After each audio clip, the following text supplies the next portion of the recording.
Indian പ്രധാനമന്ത്രിയെ Iran president വിളിച്ച് 45 minute സംസാരിച്ചു. എന്നിട്ട് പറഞ്ഞു, ഈ പ്രശ്നത്തിന് ഒരു പരിഹാരം കാണണമെങ്കിൽ അത് മോദി തന്നെ വരണം.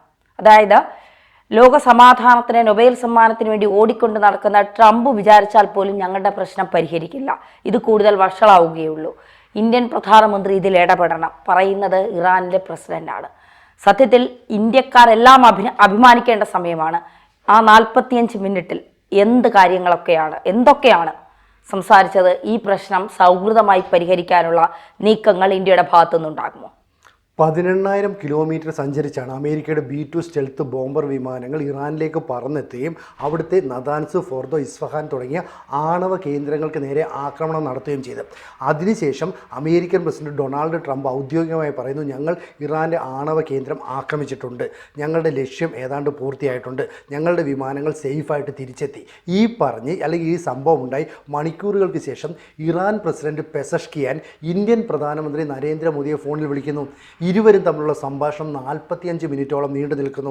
എന്ന് പറഞ്ഞാൽ അവിടുത്തെ നിലവിലെ സാഹചര്യങ്ങൾ എന്താണെന്ന് ഇറാൻ്റെ പ്രസിഡന്റ് കൃത്യമായിട്ട് ഇന്ത്യൻ പ്രധാനമന്ത്രി നരേന്ദ്രമോദിയെ വിളിച്ചറിയിക്കുന്നു. അവിടുത്തെ സന്ദർഭം, സാഹചര്യമൊക്കെ മനസ്സിലാക്കി ഇന്ത്യയുടെ ഒരു ഇടപെടൽ വേണം. എന്താണ് തന്ത്രപ്രധാനമായ കാര്യങ്ങൾ പറഞ്ഞതെന്ന് പ്രധാനമന്ത്രി വ്യക്തമാക്കുന്നില്ല. എങ്കിൽ പോലും ഇറാൻ എന്ന് പറയുന്നത് നമ്മുടെ ഒരു സൗഹൃദ രാജ്യമാണെന്നും ഇറാൻ നമ്മുടെ സഹായം അല്ലെങ്കിൽ നമ്മുടെ ഒരു പിന്തുണ ആവശ്യപ്പെട്ടു എന്നും മോദി എക്സിൽ കുറിച്ചിട്ടുണ്ട്. എന്നിട്ട് മോദി പറയുന്നുണ്ട്, സ്വാഭാവികമായും ഇരു രാജ്യങ്ങളും തമ്മിലുള്ള സംഘർഷം ലോകത്തിന് തന്നെ നാശങ്ങൾ ഉണ്ടാക്കുന്നതാണ്. അതുകൊണ്ട് തന്നെ ഈ യുദ്ധം അവസാനിപ്പിക്കാനായിട്ട് ഒരു നടപടി സ്വീകരിക്കണം. ആ രീതിയിൽ പഴയ സ്ഥിതി പുനഃസ്ഥാപിക്കണം, സ്ഥിരത കൈവരുത്തണം. അതുപോലെ തന്നെ പ്രാദേശികമായ സംഘർഷങ്ങൾ ഉണ്ടാകാനുള്ള സാധ്യതയുണ്ടെങ്കിൽ അതിനെ അതിജീവിക്കാൻ വേണ്ട പിന്തുണ നൽകണം. ഇതൊക്കെയാണ് പറയുന്നത്. അപ്പോൾ ഇന്ത്യയും പാകിസ്ഥാനും തമ്മിൽ സംഘർഷമുണ്ടായപ്പോൾ ഇറാൻ്റെ വിദേശകാര്യമന്ത്രി ഇന്ത്യയിലെത്തുകയും പിന്നീട് പാകിസ്ഥാനിലെത്തുകയും ഇരു രാജ്യങ്ങളും തമ്മിലുള്ള പ്രശ്നം തീർക്കാനായിട്ട് ഇടപെടലൊക്കെ നടത്തുകയും ചെയ്തിരുന്നു. കൂടാതെ ഈ സംഘർഷ സാധ്യത ഉണ്ടായപ്പോൾ ഇന്ത്യക്കാരായ നിരവധി വിദ്യാർത്ഥികൾ ഇറാനിൽ പഠിക്കുന്നുണ്ട്. അപ്പോൾ ഇവിടെ വലിയ ആശങ്കയും പ്രശ്നമൊക്കെ ഉണ്ടായി. അന്ന് നമ്മൾ ഇന്ത്യൻ പ്രധാനമന്ത്രി ഇറാനോട് ആവശ്യപ്പെട്ടിരുന്നു, ഞങ്ങളുടെ വിദ്യാർത്ഥികളെ തിരിച്ചു കൊണ്ടുവരാൻ അവസരം ഒരുക്കണമെന്ന്. അതുവരെ അടച്ചിട്ടിരുന്ന ഇറാൻ്റെ വ്യോമപാത ഇന്ത്യക്ക് വേണ്ടി മാത്രം തുറന്നു കൊടുത്തു. അങ്ങനെ ഓപ്പറേഷൻ സിന്ധു എന്ന പേരിട്ടുകൊണ്ട് ഏതാണ്ട് 1000-ഓളം വിദ്യാർത്ഥികൾ അടക്കമുള്ള ആളുകളെ നിരവധി വിമാനങ്ങളിലേക്ക് ഇന്ത്യയിലേക്ക് കൊണ്ടുവന്നുകൊണ്ടേയിരിക്കുന്നു. അപ്പം ഇറാൻ ഇന്ത്യയോട് കാണിക്കുന്ന ഒരു മമതാ സ്നേഹം എത്ര വലുതാണെന്ന് ആലോചിച്ച് നോക്കുക. അങ്ങനെയുള്ള ഇറാൻ പറയുന്ന കാര്യങ്ങൾ ഇന്ത്യൻ പ്രധാനമന്ത്രി ഗൗരവപൂർവ്വം കേൾക്കുന്നു എന്ന് പറയുന്നത് അമേരിക്കയെ അസ്വസ്ഥമാക്കുന്നു. കാരണം ഡൊണാൾഡ് ട്രംപ് എന്താ വിചാരിച്ചേ, ഞങ്ങൾ ലോകരാജ്യത്തെ പോലീസാണ്, ഞങ്ങൾ ഇറാന് നേരെ ആക്രമണം നടത്തുമ്പോൾ മറ്റ് രാജ്യങ്ങൾ മുട്ടുകുത്തി കുമ്പിട്ടുകൊണ്ട് ഞങ്ങളുടെ കാൽക്കീഴിൽ വന്ന് നിൽക്കും. പക്ഷേ ഇന്ത്യൻ പ്രധാനമന്ത്രി അല്ലെങ്കിൽ ഇന്ത്യ എന്ന് പറയുന്ന മഹാരാജ്യം അങ്ങനെയല്ല. നമ്മൾക്ക് സ്വന്തമായ നിലപാടുകളുണ്ട്. നമ്മുടെ താല്പര്യങ്ങളും നമ്മളുടെ നിലപാടുകൾക്കും അനുസരിച്ച് മാത്രമേ നമ്മൾ പ്രവർത്തിക്കും. ഈ അടുത്ത സമയത്ത് G7 ഉച്ചകോടി നടന്നു. G7 ഉച്ചകോടി കാനഡയിൽ നടന്നിട്ട് അവിടെ നിന്ന് തിരിച്ചു പോകാൻ പോകുമ്പോൾ ഇന്ത്യൻ പ്രധാനമന്ത്രി നരേന്ദ്രമോദിയെ അമേരിക്കൻ പ്രസിഡന്റ് ഡൊണാൾഡ് ട്രംപ് ഫോണിൽ വിളിക്കുന്നു. നിങ്ങൾ പോകുന്ന വഴിയിൽ എൻ്റെ വീട്ടിലൊന്ന് കയറണേ എന്ന് പറഞ്ഞാൽ അമേരിക്കയിൽ ഒരു വിസിറ്റ് നടത്തണമെന്ന്. ഒന്ന് ആലോചിച്ച് നോക്കി. ഇന്ത്യ എന്ന് പറയുന്ന രാജ്യത്തെ പ്രധാനമന്ത്രിയോട് ഡൊണാൾഡ് ട്രംപ് എന്ന് പറഞ്ഞ ലോക പോലീസിൻ്റെ നേതാവ് വിളിച്ചു പറയുകയാണ് ഒന്ന് വരണേന്ന്. അപ്പോൾ മോദി സിമ്പിളായിട്ട് പറഞ്ഞു, അയ്യോ ഡയറി നോക്കിയിട്ട് എനിക്ക് ഒഴിവില്ലല്ലോ, ഞാൻ കുറച്ച് തിരക്കിലാണ്, എനിക്ക് അവിടെ ചെന്നിട്ട് കുറച്ച് കാര്യങ്ങളൊക്കെ ചെയ്യാനുണ്ട്, അതുകൊണ്ട് പിന്നെ ഒരു ദിവസം വരാമെന്ന്. ഒന്ന് ആലോചിച്ച് നോക്കി. അമേരിക്കൻ പ്രസിഡന്റ് വിളിച്ചിട്ട് ഇന്ത്യൻ പ്രധാനമന്ത്രിക്ക് സമയമില്ല എന്ന് പറയണമെങ്കിൽ നമ്മളുടെ ആർജവം, നമ്മളുടെ ഒരു ശക്തി എത്രത്തോളമാണ്. ഇത് തന്നെയാണ് ഇറാൻ ആവശ്യപ്പെടുന്നത്. അതായത് നമ്മളെന്ന് പറയുന്നത് ഗ്ലോബൽ സൗത്ത് ലീഡർ എന്നാണ് അറിയപ്പെടുന്നത്. ഈ ഗ്ലോബൽ സൗത്ത് ലീഡർ എന്ന് പറയുമ്പോൾ ഗ്ലോബൽ സൗത്ത് എന്നൊക്കെ ഉദ്ദേശിക്കുന്നത് വെച്ചാൽ ഈ വികസിത രാജ്യങ്ങളല്ല. അപ്പോൾ അമേരിക്ക, റഷ്യ, ചൈന ഇവരൊക്കെ വികസിച്ചിരിക്കുക. നമ്മൾ വികസ്വര രാജ്യങ്ങൾ വികസിച്ചുകൊണ്ടേയിരിക്കുന്നു. ഇനി വികസിതമല്ലാത്ത രാജ്യങ്ങളുണ്ട്. അപ്പോൾ ഇന്ത്യയുണ്ട്, ഇറാഖുണ്ട്, ഇറാനുണ്ട്, സ്വാഭാവികമായിട്ടും അറേബ്യൻ രാജ്യങ്ങൾ അതിനകത്ത് വരും, പിന്നെ ആഫ്രിക്കൻ രാജ്യങ്ങൾ, അങ്ങനെയുള്ള രാജ്യങ്ങളെല്ലാം കൂടെ വരുമ്പോൾ അതിൻ്റെ ഒരു ടോപ്പ് പോസ്റ്റിലേക്ക് വരുന്നത് ഇന്ത്യയാണ്. അപ്പോൾ ഇന്ത്യൻ പ്രധാനമന്ത്രി നരേന്ദ്രമോദി അതിൻ്റെ ലീഡറായിട്ട് അനൗദ്യോഗികമായി കണക്കാക്കുന്നു. അതുകൊണ്ടാണ് ഇറാൻ പ്രസിഡൻ്റായ പെസഷ്കിയാൻ നമ്മളെ വിളിക്കുന്നത്. അപ്പം നമുക്ക് ഇറാനുമായിട്ട് അനാവശ്യമായ പ്രശ്നമില്ല. ഇവിടെ ഇസ്രായേലുമായിട്ടും പ്രശ്നമില്ല. ഇസ്രായേലുമായിട്ട് സൈനിക ഉടമ്പടികളുണ്ട്, സാമ്പത്തിക കരാറുകളുണ്ട്, അങ്ങോട്ടും ഇങ്ങോട്ടും ആയുധ കൈമാറ്റം നടത്താറുണ്ട്. അപ്പോൾ നമുക്ക് ഇസ്രായേലും ശത്രുവല്ല.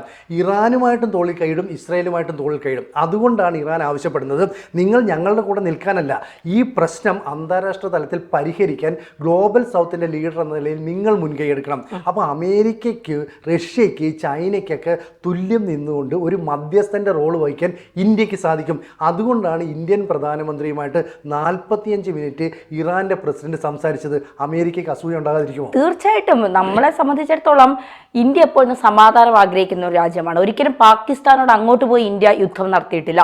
ഇങ്ങോട്ട് വരുമ്പോൾ മാത്രമാണ് ഇന്ത്യയുടെ ജനങ്ങൾക്ക് സുരക്ഷിതത്വം ഇല്ല എന്ന് കാണുമ്പോഴാണ് ഇന്ത്യ, പ്രത്യേകിച്ച് നരേന്ദ്രമോദി അധികാരത്തിൽ വന്നതിന് ശേഷം ഇന്ത്യ തിരിച്ചടി കൃത്യമായി നടത്തി തുടങ്ങിയത്. അങ്ങനെയാണ് ആ ഇന്ത്യ എപ്പോഴും പറയുന്നത് സമാധാനം, അതിനപ്പുറം ഞങ്ങൾക്കൊന്നുമില്ല എന്നുള്ളതാണ്. അപ്പോൾ ഇവിടെ കേരളത്തിൽ കുറേ ആളുകൾ ഇരുന്ന് പിന്നെ ഈ എന്താ പറയുക, വലിയ രീതിയിലുള്ള വിമർശനങ്ങളൊക്കെ നരേന്ദ്രമോദിക്കെതിരെയും അല്ലെങ്കിൽ രാജ്യത്തെ മറ്റ് ആളുകൾക്കെതിരെയും ഒക്കെ ഉയർത്തുമ്പോഴാണ് ഇറാന്റെ ഒരു പ്രസിഡന്റ് ഇന്ത്യയെ വിളിച്ചിട്ട് പറയുകയാണ്, നിങ്ങളൊന്ന് രക്ഷിക്കണം, എങ്ങനെയെങ്കിലും ഈ പ്രശ്നം ഒന്ന് പരിഹരിച്ച് തരണം, മറ്റാര് വിചാരിച്ചാലും ഈ പ്രശ്നം പരിഹരിക്കില്ല, നരേന്ദ്രമോദി ഇടപെടണം എന്നുള്ളത്. 45 മിനിറ്റ് എന്തായാലും മോദിക്ക് സുഖമാണോ, വീട്ടിലുള്ളവർക്കൊക്കെ സുഖമാണോ എന്ന് അന്വേഷിക്കാനായിരിക്കില്ല ഈ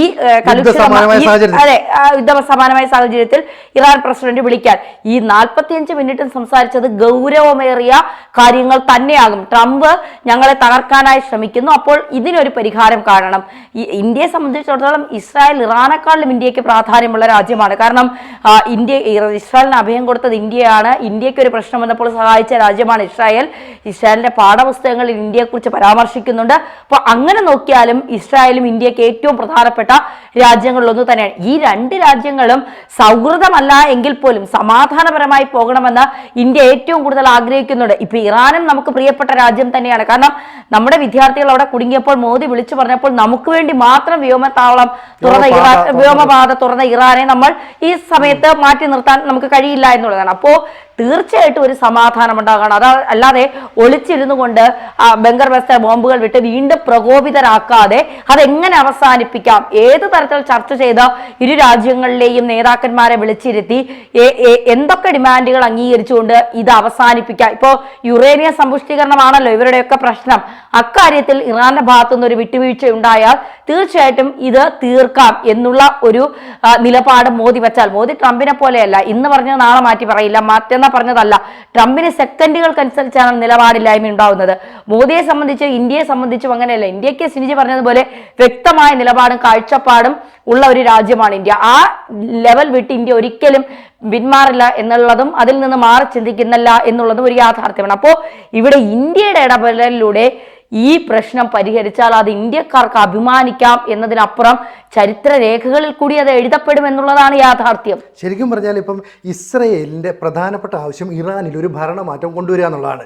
അമേരിക്ക ഇപ്പോൾ പറയുന്നതാണ് അയത്തുള്ള അലി ഖമനയുടെ നേതൃത്വത്തിലുള്ള മതഭരണകൂടത്തെ അവിടുന്ന് മാറ്റാം, പഴയ രാജവംശത്തെ തിരിച്ചു കൊണ്ടുവരണം, ഇതാണ് ലക്ഷ്യം. പക്ഷേ ഇന്ത്യ അതിനോട് യോജിക്കുന്നില്ല. കാരണം ഈ പഴയ രാജവംശ ജനാധിപത്യ അല്ല, അത് സ്വാഭാവികമായിട്ടും ജനാധിപത്യമൊക്കെ വരുമെങ്കിലും രാജഭരണം, അപ്പോൾ രാജാവായിരിക്കും അവിടെ തലപ്പത്തേക്ക് വരിക. അപ്പോൾ ഈ മതനേതാവ് മാറി രാജാവ് വരുന്നുള്ള വ്യത്യാസമാണ്. ഈ മതനേതാവ് വരുമ്പോൾ ഗുണമെന്ന് പറഞ്ഞാൽ ഇന്ത്യക്ക് ഗുണം അതാണ്.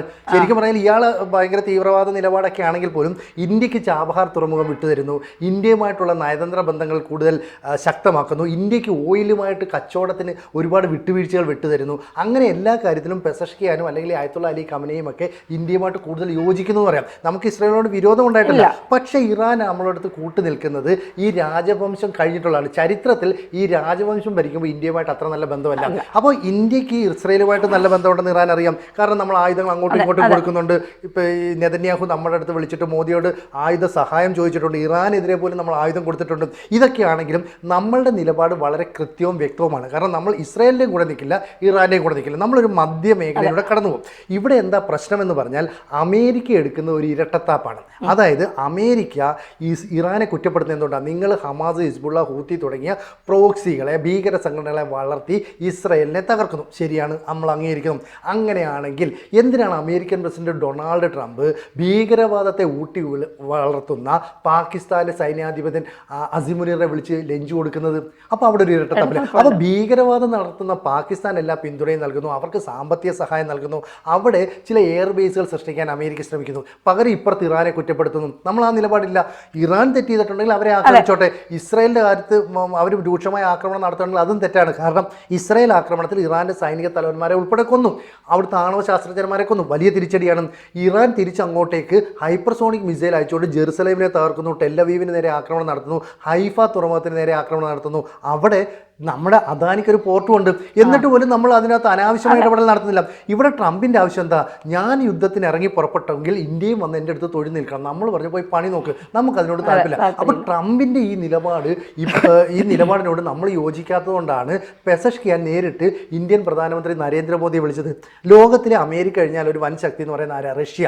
എന്തുകൊണ്ടാണ് വ്ളാഡിമിർ പുടിനെ ഫോണിൽ വിളിച്ച് സംസാരിക്കാഞ്ഞത്? അപ്പം വ്ളാഡിമിർ പുടിൻ്റെ സഹായം തേടി അവരുടെ വിദേശകാര്യമന്ത്രി ഇറാൻ അങ്ങോട്ടേക്ക് അയക്കാൻ തീരുമാനിച്ചതുള്ളൂ. അപ്പോഴേക്കും ഇന്ത്യയുമായിട്ട് സംസാരിച്ചു കഴിഞ്ഞു. അപ്പോൾ ഈ ആക്രമണം ഉണ്ടായി മിനിറ്റുകൾക്ക് അല്ലെ മണിക്കൂറുകൾക്കുള്ളിൽ ഇന്ത്യൻ പ്രധാനമന്ത്രി നരേന്ദ്രമോദിയുമായി സംസാരിച്ചാൽ ഗ്ലോബൽ പവേഴ്സിൽ ഇന്ത്യക്ക് അത്രത്തോളം സ്വാധീനമുണ്ടെന്നർത്ഥം. നമുക്ക് സൈനികപരമായ സ്വാധീനമുണ്ട്, സാമ്പത്തികപരമായ സ്വാധീനമുണ്ട്, അതുപോലെ തന്നെ ആയുധ ഇടപാടിൽ ഒരു മുൻഗണനയുള്ള രാജ്യമാണ്. ഇത് അമേരിക്കയെ ചൊടിപ്പിക്കും, നമ്മൾ അതിനെ മൈൻഡ് ചെയ്യില്ല. അപ്പോൾ ഇന്ത്യ എടുക്കുന്ന നിലപാട് അമേരിക്കയെ വേദനിപ്പിക്കും, അമേരിക്കയെ വെറുപ്പിക്കും എന്നുള്ള കാര്യത്തിൽ സംശയം വേണ്ട. പക്ഷേ ഇസ്രയേലിനും ഇറാനും മധ്യത്ത് നിന്നുകൊണ്ട് നമ്മളുടെ കാര്യങ്ങൾക്കനുസരിച്ച്, നമ്മളുടെ ആവശ്യങ്ങൾക്കനുസരിച്ച്, നമ്മളുടെ നേട്ടങ്ങൾക്കനുസരിച്ച് ഒരു നിലപാട് മാത്രമായിരിക്കില്ലേ ഇന്ത്യൻ പ്രധാനമന്ത്രി സ്വീകരിക്കുക? തീർച്ചയായിട്ടും അങ്ങനെ തന്നെയാണ്. ഇപ്പൊ സിനിജി പറഞ്ഞത് ഏറ്റവും പ്രധാനപ്പെട്ട കാര്യമാണ്. രണ്ട് രാജ്യങ്ങളുടെ മധ്യസ്ഥതയിൽ നിന്നുകൊണ്ട് ഇരട്ടത്താപ്പ് കാണിക്കാതെ കൃത്യമായ ഒരു നിലപാട് ഇന്ത്യ സ്വീകരിക്കും. അത് തന്നെയാണ് ഇന്ത്യൻ പ്രധാനമന്ത്രി ചെയ്യാൻ പോകുന്നതെന്നുള്ള കാര്യത്തിൽ സംശയം വേണ്ട. കൂടുതൽ വാർത്തകളും വിശേഷങ്ങളും നിങ്ങളിലേക്ക് എത്താൻ ABC മലയാളം സബ്സ്ക്രൈബ് ചെയ്യുക, ബെൽ ബട്ടണും അമർത്തുക.